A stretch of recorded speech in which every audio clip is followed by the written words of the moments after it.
Salut à tous, on se retrouve aujourd'hui pour parler du Paris Saint-Germain ce lundi 31 octobre et on commence tout d'abord avec le match avant-hier, c'était au Parc des Princes, c'était à 17 h, c'était contre l'équipe de Troyes et c'est une victoire 4-3 contre l'équipe de Troyes pour le PSG de Carlos Soler, Messi, Neymar et Kylian Mbappé ont tous été buteurs côté parisien. Donc ce qu'on retient dans ce match, c'est que le PSG a de nouveau marqué pas mal de buts, mais le PSG a pris trop de buts. Vraiment, il y a un énorme contraste entre l'attaque et la défense actuellement du côté de Paris.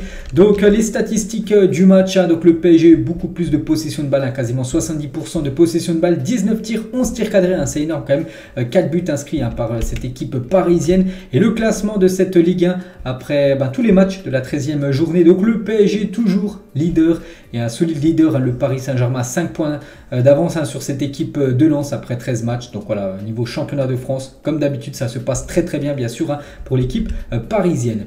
Et Paris toujours invaincu cette saison.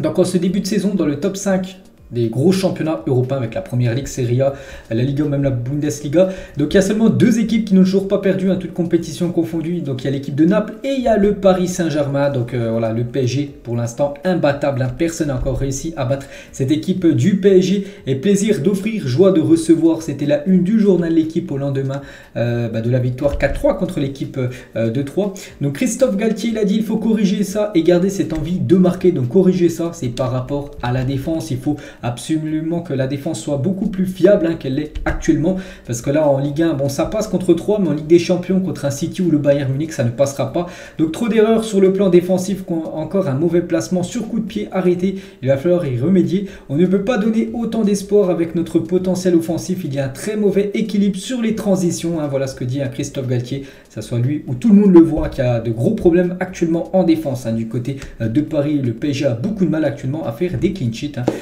c'est quand même incroyable quand on voit quand même l'effectif en or de cette équipe, de prendre quasiment à chaque match au moins un voire deux buts minimum par rencontre. On peut voir le 11 qui a commencé titulaire, donc de nouveau il nous a remis ce dispositif en 4-3-3 et bien sûr la MNM était présente, Messi, Neymar et Mbappé, et ils ont été de nouveau performants parce que niveau offensif ça se place plutôt bien actuellement du côté du Paris Saint-Germain. Donc Messi c'est un but, une passe D, Neymar un but, une passe D et Mbappé un but inscrit sur penalty. Donc voilà, ils ont tous été buteurs, les trois en attaque. Et on va commencer un peu à parler de Léo Messi, les gars. Et avant le match, Léo Messi a reçu son trophée UNFP du meilleur joueur du mois de septembre. C'est la première fois qu'il recevait ce prix depuis son arrivée au Paris Saint-Germain l'été dernier. Et il pourrait peut-être en remporter d'autres voilà, le courant d'année. Donc félicitations à Messi, c'est amplement mérité parce que lors du mois de septembre, le mois dernier, il avait été énorme. Il a reçu ce prix avant cette rencontre.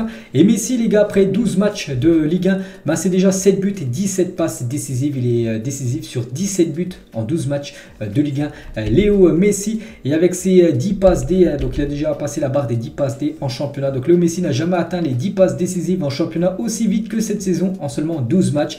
Même du côté de Barcelone, les gars, après 12 matchs, vous l'avez joué depuis 15 ans à Barcelone, jamais il avait déjà délivré 10 passes D après seulement 12 matchs de Liga. Chose faite dans notre championnat, le championnat de Ligue 1. On félicite bien sûr Léo Messi, actuellement c'est lui le meilleur passeur des gros championnats européens avec 10 passes D. On peut voir qui devance un certain Kevin De Bruyne, 9 passes D, un certain aussi Neymar, son collègue parisien, lui qui est déjà à 8 passes décisives.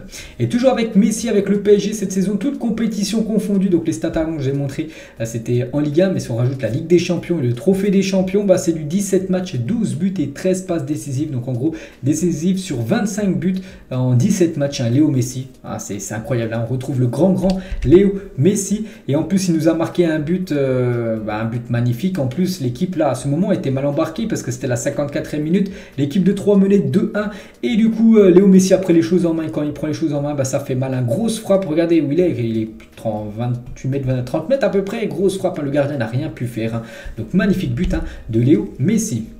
On va parler de son collègue Neymar, les gars. Donc après 12 matchs de Ligue 1, lui aussi des très belles stats. Donc 10 buts et 8 passes décisives. Donc en gros décisif sur 18 buts en 12 matchs, le joueur Neymar. Donc actuellement il est le deuxième meilleur buteur de la Ligue 1, 9 buts derrière Mbappé. Et deuxième meilleur passeur de la Ligue 1, 8 passes D. Derrière bien sûr Léo Messi, Lucas 10 passes D. Donc voilà, Neymar lui aussi des énormes statistiques et toute compétition confondue, trophée des champions plus Ligue des Champions, on monte à 14 buts et 11 passes décisives pour le joueur Neymar.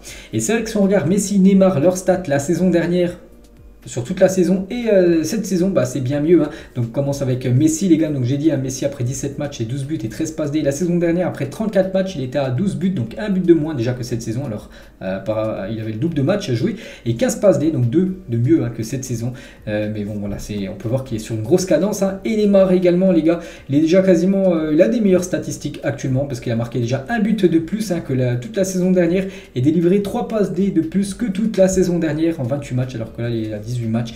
Donc impressionnant bien sûr hein, ce duo Neymar-Messi. Et toujours tiens avec Neymar et Messi, hein, ce duo maintenant qui se lâche plus hein. On peut voir qui figure dans l'équipe type hein, de cette journée de Ligue 1. Donc Messi, je crois que c'est déjà la 6 ou 7e fois en 12 matchs hein, qu'il est déjà dans cette équipe type, parce qu'on peut voir à chaque fois en dessous de leur nom un petit logo rouge. En gros c'est le nombre de fois qu'ils ont été dedans, donc déjà Messi beaucoup de fois, et Neymar également figure aussi, hein, je ne vois pas d'autres Parisiens dans cette équipe. On peut voir vraiment Baldé hein, qui a mis un doublé contre le PSG, hein, l'attaquant troyen qui est également dedans, mais nous, Neymar, Mbappé dans cette équipe type. Et Carlos Soler les gars sur Neymar et Messi, hein, je suis heureux de jouer avec eux, avec ce club, devant ses supporters depuis mon arrivée, c'est merveilleux, je travaille beaucoup et je vais continuer pour bien sûr essayer de grappiller du temps de jeu. Hein, Carlos Soler évolue avec les meilleurs joueurs au monde. On va parler du dernier du trio, bien sûr, Mbappé. Mbappé, le premier joueur à inscrire 30 buts en 2022 dans le top 5 européen. Félicitations à Kylian Mbappé. Il voulait marquer ce but, hein, bien sûr. Il y avait un penalty. Il l'a tiré et il l'a marqué, il a très bien marqué hein, ce penalty hein, quasiment en lucarne. Hein. Et Mbappé actuellement c'est le meilleur buteur du championnat de Ligue 1, 11 buts hein, pour Mbappé. Neymar, j'ai dit deuxième meilleur buteur, 10 buts hein, pour Neymar, et Messi aussi dans ce classement du top 10 voilà, des meilleurs buteurs, 7 buts hein, pour la Pulga. Et la MNM une nouvelle fois à l'œuvre hein, bien sûr. Hein. Donc les trois devant encore marqué cet après-midi. À eux 3 cette saison, c'est si on cumule toutes leurs statistiques, toutes compétitions confondues, donc on monte déjà 43 buts alors qu'on est seulement quasiment début novembre, et 28 passes décisives. Incroyable, on est quand au premier tiers de la saison, ils ont déjà des stats comme ça, donc c'est tout simplement impressionnant. Verratti les gars, pour prendre une vidéo sur la MNM, ils font ça depuis le début de la saison, ils sont magnifiques, hein. Voilà ce qu'a pu dire Marco Verratti, et lui aussi il a délivré une belle prestation Verratti, hein. Donc il a créé le plus d'occasions ce soir, 3, 96 passes réussies sur 102 et le plus de tacles du match, donc 5, donc voilà encore une belle performance hein, de Marco Verratti, et il a dit on a eu des moments où on a joué à un très bon football et il y a des moments où on n'a pas très bien défendu. Il faut retenir les deux choses pour s'améliorer hein, tout simplement, bien sûr. Il y a encore beaucoup de marge de progression hein, du côté de Paris. Sergio Ramos, il a dit une autre victoire importante à domicile, un +3. Voilà ce qu'il a pu mettre sur son compte Twitter. On va le féliciter Sergio Ramos parce que 31 matchs disputés avec le PSG, aucune défaite pour SR4. Le défenseur espagnol bat un record du club lors de ce PSG Estac. Hein. Il dépasse un certain Rai, les gars, qui avait 29 matchs d'affilée du côté de Paris sans perdre. Et maintenant, c'est Ramos, 30 matchs d'affilée sans goûter la moindre défaite hein, pour Sergio Ramos. Et c'est lui qui a délivré la passe D. Il a été décisif. Il a délivré la passe D sur le but de Léo Messi où j'ai montré la photo. Il a tiré très très loin. La passe juste avant de la frappe de Messi. C'est Ramos, hein, incroyable. Hein. Voilà que ces deux-là, enfin que ce soit, et ce duo lors d'un but, bien sûr, lors de cette rencontre.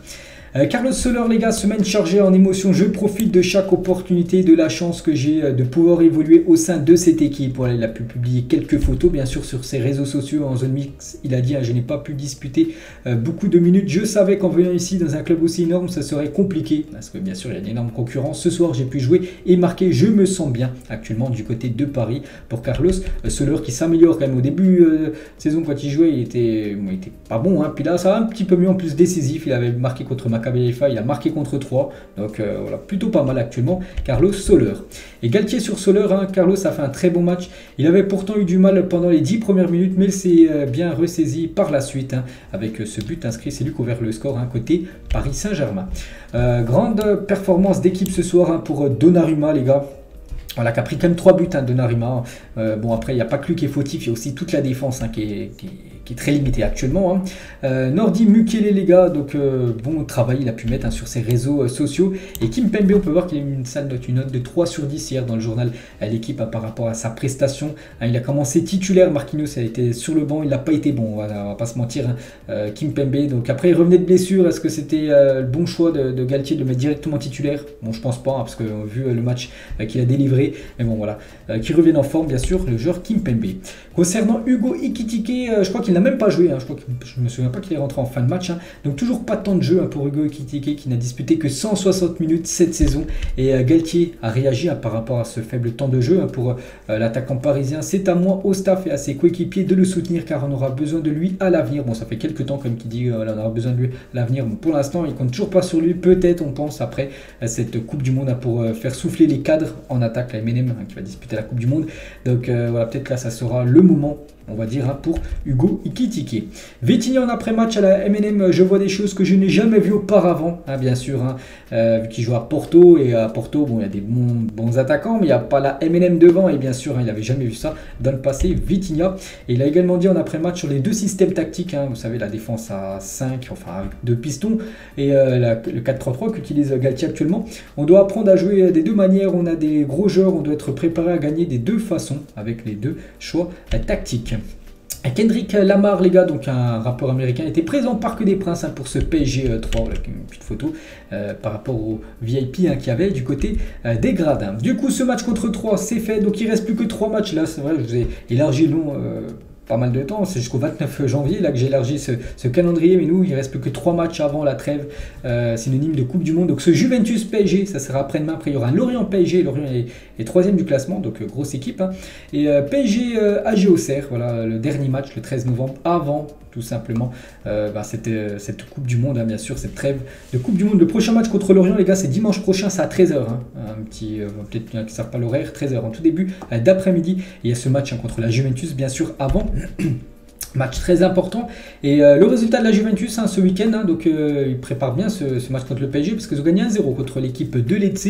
Mais c'est une équipe vraiment décimée du côté de la Juventus, parce que regardez tous les blessés ou les suspendus. Par exemple, Danilo est suspendu, mais Mike Kenny, Illing Junior, Vlahovic, Chiesa, Pogba, Di Maria, Bremer, Paredes, De Seglio, Caio Jorge et Ake sont forfaits pour ce match, donc il va devoir faire avec les moyens du bord. Mais bon, voilà, quasiment pas mal de joueurs cadres, je vois Vlahovic, je vois Pogba, je vois Di Maria, je vois Bremer, je vois même Paredes, voilà, tous ces joueurs, même Chiesa, des joueurs cadres de cette équipe, même Mike Kenny sont forfaits. Donc voilà, pour le PSG, les gars, donc nous on va arriver avec la grosse équipe, donc on doit s'imposer bien sûr du côté du Benfica, du côté de Turin, parce que le Benfica, je pense à eux, parce qu'eux ils vont jouer du côté du Maccabi Haïfa.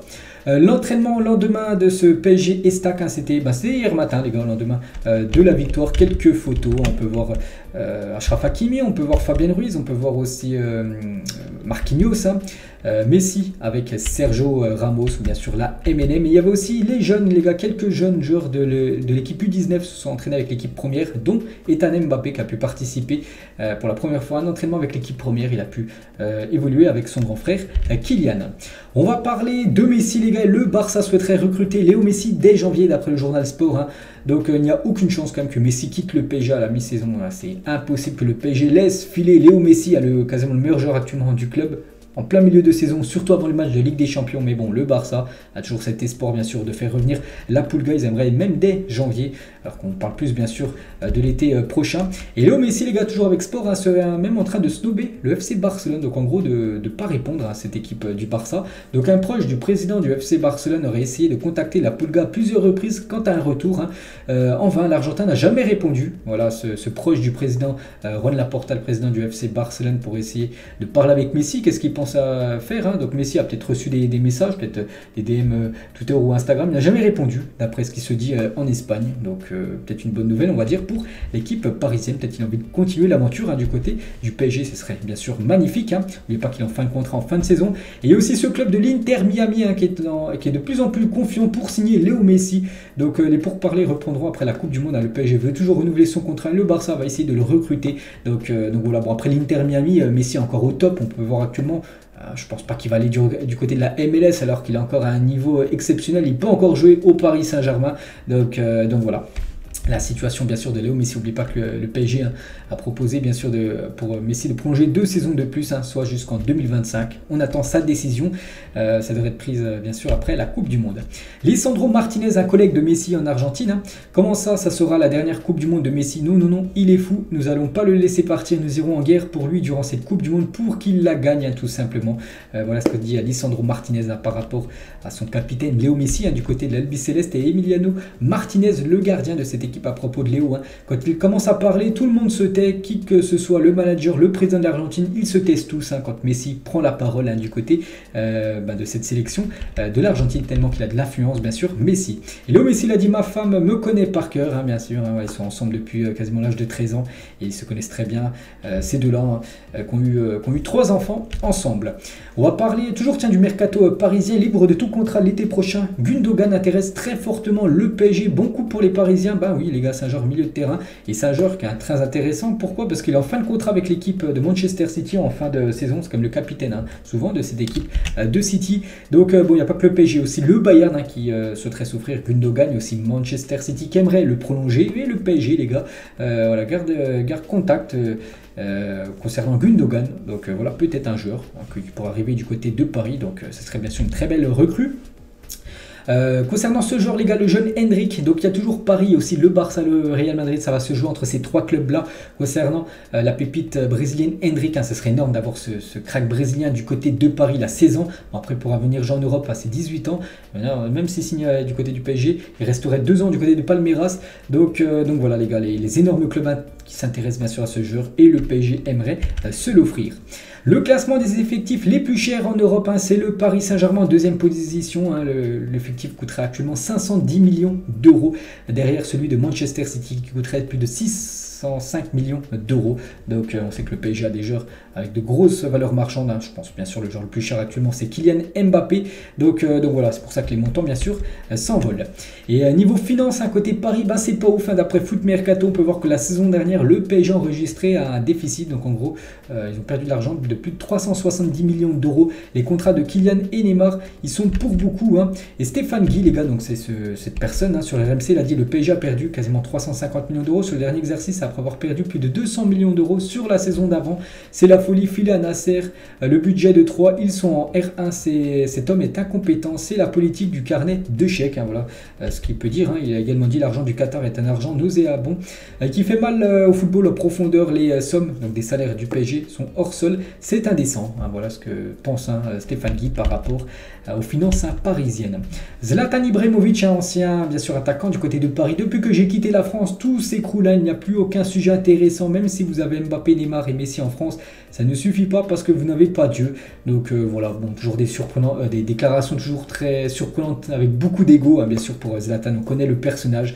Donc il dit que depuis qu'il n'est plus là, bien sûr, il n'y a plus quelque chose d'intéressant du côté de la France, alors que c'est totalement faux. Buffon, il a dit, ancien gardien, donc à Paris, une des plus belles expériences de ma vie. Voilà ce que peut dire un ancien gardien italien. Après, bon, je trouve pas qu'il a été super bon quand même du côté de Paris. Je me souviens de sa doublette, sa boulette plutôt contre l'équipe de Manchester United qui a causé l'élimination du PSG dès les, je crois que c'était les 8e de finale il y a quelques saisons. Kimpembe a repris les négociations avec le PSG pour une prolongation de contrat. Il pourrait prolonger Kimpembe. Et hier, il y avait un petit article, un documentaire sur Téléfoot. Porter ce maillot, ce n'est pas donné à tout le monde. C'est beaucoup de fierté, de responsabilité. Je suis dans un club qui m'a donné des valeurs et le respect. Donc voilà, peut-être Kimpembe pourrait prolonger, malgré qu'il n'a pas été bon contre 3. Ça reste bien sûr un cadre du côté de Paris, ça reste un joueur fidèle au club. Il est sorti du centre de formation, il est toujours au Paris Saint-Germain, il pourrait même prolonger l'aventure parisienne. Neymar apporte son soutien à Anthony après son geste technique improbable face au Sheriff. Je ne sais pas si vous avez suivi, c'était jeudi dernier. Anthony, c'est un joueur de Manchester, il a fait la toupie avec le ballon. Et Neymar, les gars, son collègue brésilien, continue comme ça, ne change rien, debout enfant, audace et joie. Voilà ce qu'a pu dire à Neymar par rapport à son collègue Anthony. Et le gamin qui valait 222 millions même, c'est pas 220, c'est bien 222 millions d'euros, bien sûr, c'est Neymar avec son pied droit en or. On va souhaiter aujourd'hui un joyeux anniversaire à Christophe Jallet, car aujourd'hui, en ce 31 octobre, il fête ses 39 ans. Christophe Jallet, ancien défenseur et même capitaine du Paris Saint-Germain. Christophe Jallet, bon anniversaire à lui.